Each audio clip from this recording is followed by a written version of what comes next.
គោរពនិងសូមជម្រាបសួរពុកម៉ែបងប្អូនសូមស្វាគមន៍មកកាន់តម្រុយឆ្នោតយួនប្រចាំថ្ងៃសម្រាប់ថ្ងៃទី7 ខែ 2 ឆ្នាំ 2026សម្រាប់ថ្ងៃថ្មីនេះសូមឲ្យហេងទាំងអស់គ្នាសម្រាប់ថ្ងៃនេះដែរអេដមីនក៏មានតម្រុយឆ្នោតយួនពិសេសនិងច្បាស់សម្រាប់ចែកជូនពុកម៉ែបងប្អូនផងដែរមុននឹងឈានដល់ការឲ្យតម្រុយអេដមីនក៏សូមចិត្តពុកម៉ែបងប្អូនទាំងអស់គ្នាមេត្តាសូមជួយចុច like comment និងជួយជាវឲ្យអេដមីនម្នាក់មួយផងដើម្បីមានភាពងាយស្រួលក្នុងការតាមដានតម្រុយឆ្នោតនិងក៏ជាការលើកទឹកចិត្តឲ្យអេដមីនមានកម្លាំងចិត្តធ្វើតម្រុយចែកជូនបងប្អូនទាំងអស់គ្នាផងដែរតោះកុំឲ្យខាតពេលយូរយើងចូលមកកាន់តម្រុយឆ្នោតយួនយើងនៅថ្ងៃនេះវិញសម្រាប់លេខតូចអេដមីនមាន4គ្រាប់ផងដែរមានដូចជាលេខ45 លេខ7លេខ08និងលេខ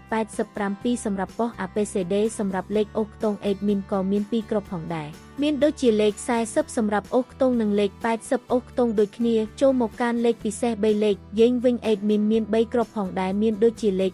490គុណលេខ201គុណនិងលេខ